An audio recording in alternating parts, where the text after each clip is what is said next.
Peaceful, peaceful, peaceful, peace. Peaceful, peaceful, peaceful, peace. Bismillah, alhamdulillah, assalamu alaikum, peace be unto you. Welcome to another episode of The Deen Show, which is a way of life we try to put out there for everyone to see, helping you understand Islam and Muslims. And today we are going to be talking about the last and final messenger to mankind, the Prophet Muhammad, peace and blessings be upon him. Those of you that are close to accepting Islam, you need to know who this man is. So we're going to give you glimpses of his life so you can walk away knowing that indeed he was a messenger from the creator of the heavens and the earth that was sent to the whole of mankind as a mercy to the world. Sit tight and we'll be right back on The Deen Show.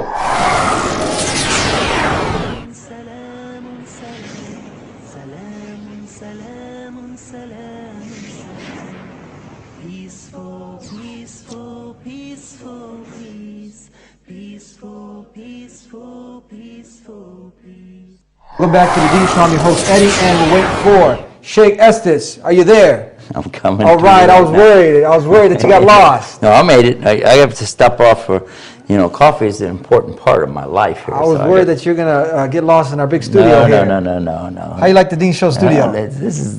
Every time I come, I'm surprised how this place grows, gets bigger, and the view that you guys got. Woo!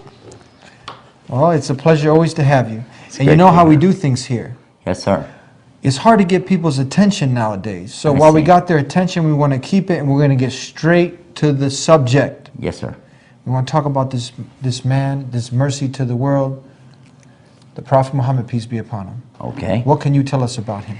Well, first of all, the Prophet Muhammad, peace and blessing be upon him, is the last of a messengership, of a line of messengers who start with Adam, Abraham, Moses, David, Suleiman, and Jesus, and we say peace and blessings be upon all of them because, in fact, they are highly respected in Islam. And to believe in Muhammad is to automatically believe in all of the prophets. To believe in Muhammad is to automatically accept with no doubt that all these prophets were also great and mighty men.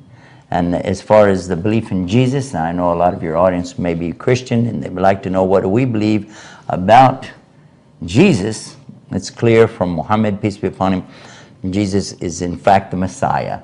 He is the Christ. And believing in him as the Christ is a part of our religion, just as it's mentioned in the book of John, that you have to believe in him as the Christ. He is coming back in the last day. He is the miracle birth. He did miracles while he was here. He is the Logos, which in Arabic is Kalimatullah, the word of Almighty God. So many of the things that they would say, wait a minute, that's what we believe. So these are some of the things that we believe. This is Muhammad, peace be upon him, and he's coming, Allah said, as a mercy, the rahmat of the alameen, which means he's the mercy to the worlds. And believe it. There was one brother who heard about this and he said, worlds, there's a S? Yeah, we said it's actually in the Quran when we say, Alhamdulillah Rabbil Alameen, Ar-Rahman Ar-Rahim, Maliki Yawmiddin. And he said, then wait a minute, hold on a second. And he's looking at the translation here. He says, Rabbil Alameen, the Lord of the worlds, is sending Muhammad as a mercy to the worlds. He said, I want to be a Muslim. And we said, okay, we're happy, but what was it? We'd like to know what it was that stimulated you. He said, worlds. He said, I've always wondered how come no religion talks about other worlds, but yours does? Well, it's plural. Yeah, if there's life on any other world, it's already covered in Islam 1,400 years ago. Any other worlds out there? He is the Lord of the worlds, and he sent the Prophet Muhammad as the Lord, as the mercy to all of the mankind and all of the worlds.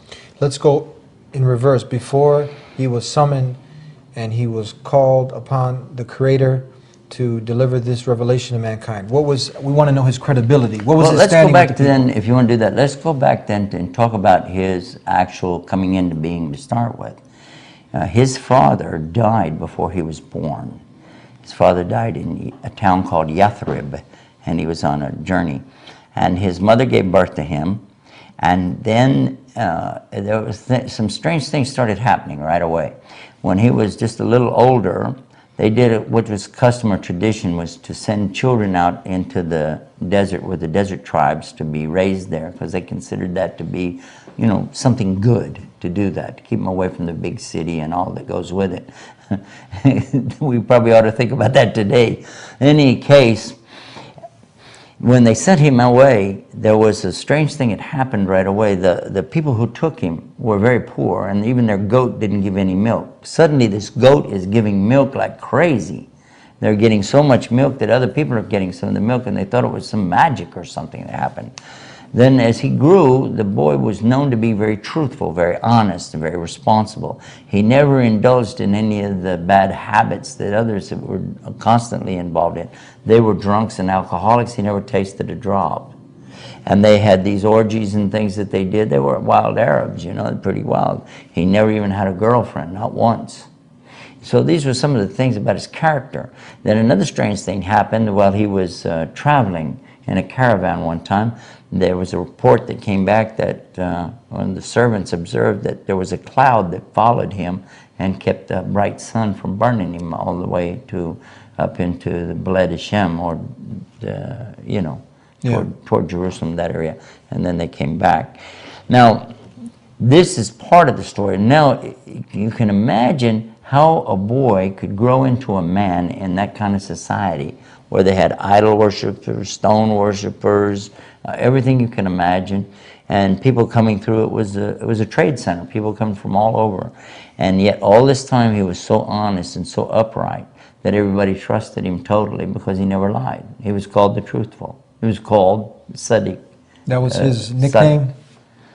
Actually, yeah, and the Alamin. He was also called the one who keeps the trust. Who named him this? The people themselves. The whole community named him this. Yeah, his closer relatives, of course, observed it first, but then others called him by the same name. So that's like, this is Rocky No Neck Garcia's, or this is Big Sledgehammer Tyson. His name was, you know how I'm just so that people can understand. I don't know if I make those kind of comparisons to Prophet. But just so the people understand, but his nickname was the Trustworthy. Trustworthy, Truthful. The Truthful. Never had told a lie. Actually, this is very rare. Well, that's why they give him the name, because it's obviously, if you said the trustworthy guy, like for instance today, if you said, well, there's a guy in Chicago, he lies. Well, okay, so, and you haven't helped me out at all. I don't know who you're talking about, you know. So, if you said, there's a guy in New York that's a lawyer and he lies, so. He never touched alcohol. He never dated. He never told a lie. Okay, so it's getting better. No. So his character is well established.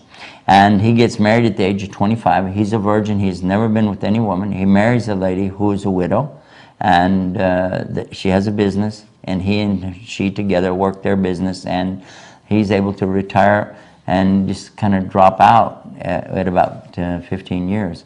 And instead of, again, even though he had wealth and position, which he could have certainly fallen back on that and demanded position in the community or any of those things. He already had it. His grandfather actually was the leader of the community. He was, by rights, he was entitled to step up and just take any position he'd like. Nobody could challenge him on that, because it's his birthright. He was a very good character himself, noble background, and had money, so there would be no reason for him to not take some position or not exert himself over the people. But instead he left. Now imagine this, for long periods of time, similar to John the Baptist going into the desert and just eating locusts or fasting and praying, and that's exactly what he did. He was very much a follower of Jesus in this way, what I mean by that, in succession. And this is strange, you know, how come this man, when he's got so much, why would he go do that? But it was because he didn't like to be around their false worship and the things they did. He liked to worship God on God's terms, just praying to God, asking God, and not coming up with all these crazy ceremonies and things that they did. Well, then one time, he was about 40 years old, and then in one night, there was an angel, Gabriel, you're familiar with Jibril or Gabriel, comes to him and says to him in the Arabic language, Iqra, recite. We mentioned this in one of our programs about the Quran, Iqra, which means to recite. And Quran means recitation. He said, Iqra bismi rabbika alladhi khalaq, khalaqal insana min alaq. اقرأ وربك الأكرم الذي علم بالقلم علم الإنسان ما لم يعلم. The more or less the meaning of it is, recite in the name of your Lord who created the human beings from a clot of blood. This is one of the miracles we talked about, the Quran, that's how we start out. Then it continues, it says, recite, and your Lord is so generous, who has taught man how to use a pen. Taught man what he didn't know. So we find immediately a lot of, is small words, but a lot of meaning here, a lot of understanding. And when he went back to his people to tell them about this, his wife accepted it right away. His best friend that he grew up with accepted this right away. And one of his cousins, a young boy about 9 years old named Ali, very famous today, accepted Islam. These were the first people. But then the others weren't so quick to accept. In fact, he found a lot of resistance, and they began attacking him and saying bad things. He's a magician, he's a liar, he's this and that. But they knew he wasn't a liar, they knew he wasn't a magician, and they knew that he was telling at least what he believed, because he wasn't coming up with something that was typical for a madman, a crazy person, or a magician. He was saying what he really believed. There's one God, only one God, and I'm his messenger to you. So this rejection went on for quite a while. In the beginning, they tried to negotiate things with him. They offered him, we'll give you a good position. We'll let you be like the king of the tribe. We'll give you women. What do you want? Money? We'll give you money. You want power? What do you want? He said, I don't want any of those things. There was no motive. His own uncle came to him and he said, his uncle's trying to defend him and take care of him. And he said, look, I can only go so far. These people are getting wild. Your own relatives want to wipe you out because you're challenging their false gods. They don't like it. So why don't you settle down a little bit? He said, and they're offering this, they're offering that. He said, well, look, I swear by God, if they put the moon in my right hand and the sun in my left, meaning if they give me everything there is, the expression they had, he said, I would never give up worshiping God as one. I will never give up spreading this message. It means no matter what they offer, no matter what they say, I can't accept it because I'm not here about material things. I want to tell people there's one God, worship Him. That was the main message that he brought. Still the same message today. We're going to take a break, and we'll be right back with Yusuf Estes, getting to know the last and final messenger of mankind, the Prophet Muhammad. Stay tuned. Welcome back to the Deen Show. Today on the Deen Show, we have our special guest, Yusuf Estes, and we are talking about the last and final messenger that has been sent to the whole of mankind as a mercy to the world. So we're getting Muhammad to know ibn Abdullah ibn Abdul Muttalib. We're not talking about a man who lived 100 years ago. Nope, not 50 years ago. We're not talking about Elijah Muhammad. We're not talking about Muhammad Ali. We're talking about Muhammad, the son of Abdullah, the son of Abdul Muttalib, who lived in the Arabian desert, who was born in the year 570 AD, died in the year 633 AD. He's a seal of the prophets. He's called the Khatam al-Anbiya, seal of the prophets. What does that mean? There's no more prophets coming after him? Seal, when you seal up something, that's it. That's the end of it. That's what it says in the Quran. Okay, continue on. We talked about his credibility. Okay. Right? He never told a lie, and he was very truthful. There was more to it than that. The credibility, his honesty, integrity, this is one subject. Look at how, when we talk about him being a mercy to mankind, look at his soft and gentle way to treat people. So soft and so gentle, and yet sometimes even humorous.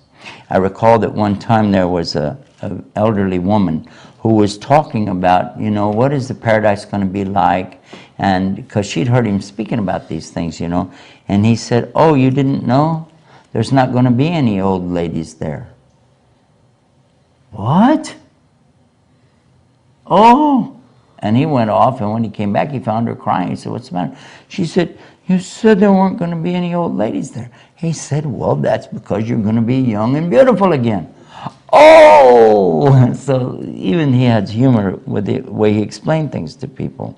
Another thing that happened, another woman, one time, an elderly woman, had a big package, and she was trying to find somebody to carry it for her. She thought that he was so simple in his lifestyle and all. He looked for all the world just like a servant boy running around there. And she said, come carry this package. So he did. He carried it, just like he was a porter. And he carried it, went out in the desert, wherever her house was. He carried it out and put it down. She said, I can't pay you. He said, it's okay, I don't need anything. She said, no, but I'm going to give you a good tip. She said, I heard that in the city there's this man calling to a religion about one God, and his name is Mohammad, and beware of him. He said, ma'am, I am Mohammed. And she said, Ashhadu an la ilaha illallah, ashhadu Muhammad Rasulullah. What does that mean? It means I accept that there's only one God and that Muhammad is his messenger. And she entered Islam. Well, as far as I know. That's what it means when you say what that. it means. But because of his character and his action that went with it, that was important, you know. He was soft, he was gentle. At the same time, there were points where he was going to be tough. Even on his own followers, look what he did. One time they were in a hardship. They were being beaten down. They were being abused and insulted and tortured right in front of the holy sanctuary, right in front of the Kaaba, which is there in Mecca. And one of his companions said to him, you know, I wish you would pray and ask Allah, because they know his prayers will be answered. Just ask Allah, give us a victory. Let us at least fight back against these guys. Give us, you know. And he said, look at this. He's telling me to be patient. He's saying, you don't think about this, but the people before you suffered more than you. And here's a condition he's going to describe now to him about the early Christians, what they went through. He said they were tortured in such a way that they would rake their skin off with steel combs. They would take these iron combs and just rake their skin and just kill them with that. And that they would throw them to the animals and burn them alive and boil them and even put a saw in their head and cut them in half. These things he mentioned to that man to let him understand. You want to understand what it is to believe in the one God and really follow this message. People have suffered much worse than us. So we have to be patient. And they were patient. They were patient 13 years of the worst kind of abuse, being turned even out in the desert for a long period of time, and they were left to die. They migrated up to Medina, and the people tried to waylay them along the way just to kill them, just to get rid of them, because they believe in one God. And when they were in Medina, in this condition is where the verses come that tell them now they could go back and fight these guys and even kill them if they're killing you, but you must stop if they stop. That's to clarify the way that people mistranslate or misrepresent what's coming in the Quran. It was definitely that you could be able to fight now, but with these limits. But look at this. The character of Muhammad was so sweet and so gentle that when his wife talks about him, now you imagine that here he is, an important man in these days. Now we're going to be talking later in his life, and he's got so many responsibilities, so many things to do.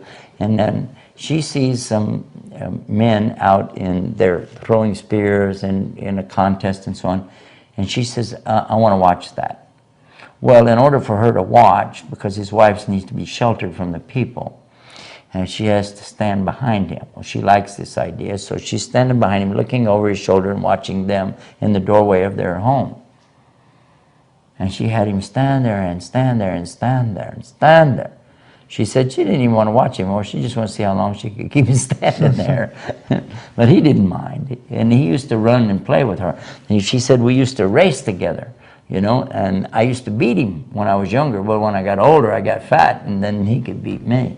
These were some of the personal things that we know about him and his character, his kindness, sweetness, gentleness, and yet at the same time firm on this one point. There's really only one God. There's no compromise on that. Can you tell us what could have driven a man to go through all this torture and all this persecution? What was his motive behind this? Well, that's a very good question.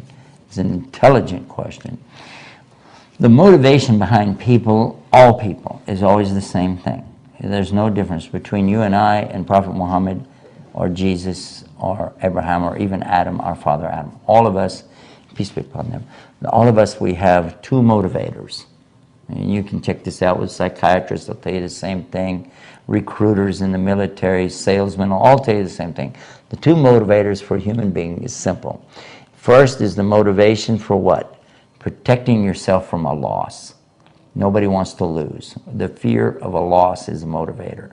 And the hope of a reward or a gain, this is another motivator that all of us have. We want to gain, but at the same time we don't want to lose. This is key, because if I'm thinking that I could lose, I would rather hold on to that than take a chance on a gain. And people do this logical people anyway, in the stock markets, investments and things, you'll see that same thing worked out in real life. But especially here, when a person has had a chance to actually get close to the paradise, which he did, and have an idea what's in the hellfire, which he did, then after that, nothing in this world is ever going to impress you again. Anybody that's ever had any experience, I've talked to people who had near-death experiences or what they call death experience, and they were brought back, and they talk about this, seeing this light, and they talk about this experience that they've had. They're never the same after that, because you have a motivator there. You understand that there's something happening here. This is real. This is not a joke. And so the motivation is there in front of you all the time. And I want to get the paradise. That's what I want to gain. And I sure as heck don't want to go to the hellfire. So I don't want to lose my chance at paradise, but I sure don't want to wind up in the hellfire. So this is strong motivation. Being close to God, being near Allah in the next life is the primary motivation behind every single Muslim. If anybody wants to know what is it that the Muslims want, what are they looking for, it's not something in this earth. It's something in the next universe, the universe of paradise. That's what we're looking for. What are the benefits now for somebody who is, because we know that to enter into complete submission and surrender to the creator of the heavens and the earth, now you have to follow this last and final messenger. Now if you follow him, what are the benefits in this life and the hereafter? Well, first of all, in this life, you're going to have a much easier way to go, because there's some things that the Creator, Allah, has revealed in Islam that we wouldn't know otherwise. For instance, how to eat and drink. One of the things very important that we do today is to sit down when we eat and drink. The doctors and scientists and lab specialists are going to tell you that a lot of the everyday problems that people are having in their esophagus, the hiatal hernias that they get, and so on, could be avoided if people would simply sit down when they eat or drink. And this is a teaching in Islam. When you eat or drink, sit down. Believe it or not, that was taught to us 1,400 years ago by Muhammad, and we see today, look, oh, if we'd have done that, we'd have been way ahead of the game. And another thing, when we talk about cleaning your teeth, he used a toothstick and said, if I could make this an obligation on you, I would do so, but he wouldn't. And still, and what is the benefit here? Because if you're using that toothstick that he used, called miswak, what it does, it cleans the teeth, removes the tartar, the buildup that comes on there, but it doesn't destroy the enamel. And it actually takes care of the gums, keeps down periodontitis, and the tongue itself is protected with this, and a coating inside when you use it, even for your stomach. And all of this from a stick. We know this from that one thing, and so many other things too, even how to go to the bathroom. He taught us how to properly use the toilet and the facilities so that when we come away, we're clean. The hygiene was so important, and if you imagine 1,400 years ago, when we talk about hygiene, nobody can match the hygiene of the Muslims. Even our habit of washing that we do, and the ceremonial wash that we do before we pray, has been copied by doctors, and that's what they use when they do surgery. This can be proven by the doctors who formulated this concept 1,000 years ago in Spain, and they happen to be Muslim doctors. Now these are some of the small details.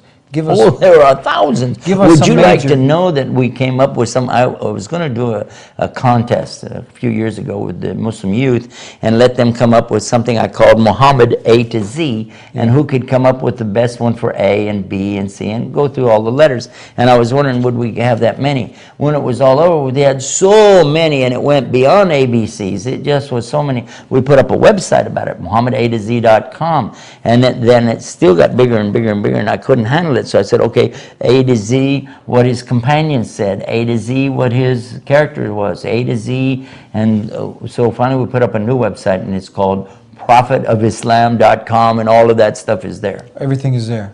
Everything we did on that. But you'll never put everything about Muhammad in any one place. You will not be able to do that. You can try, but I am trying myself, and I said, I don't even have a tenth. I don't have even a half of a tenth of a percent of how much this man is known for, and things that he did, things that people said about him, and throughout the centuries, the effect that he's had on so many other people. And one simple man who lived in a simple little room and on a dirt floor and slept on a little bamboo mat. So everything we need to know in life, everything that we need to be successful in this life and the hereafter, did he bring for all of mankind? Let me tell you what somebody said in 1970s. Michael Hart wrote a book, The 100 Most Influential Men in History of the World. That was the name of his book. 100, the ranking of the 100 most influential men in the history of the world. I think that's a big title. I think that's what it was. Michael Hart. Check it out, though. And in it, he puts Muhammad as number one. He said no human being had more influence on their society around them and future generations in the way of what we call secular and religion and government and he gave this long list and quite a bit about it. It's talking about Muhammad, and this is not a Muslim.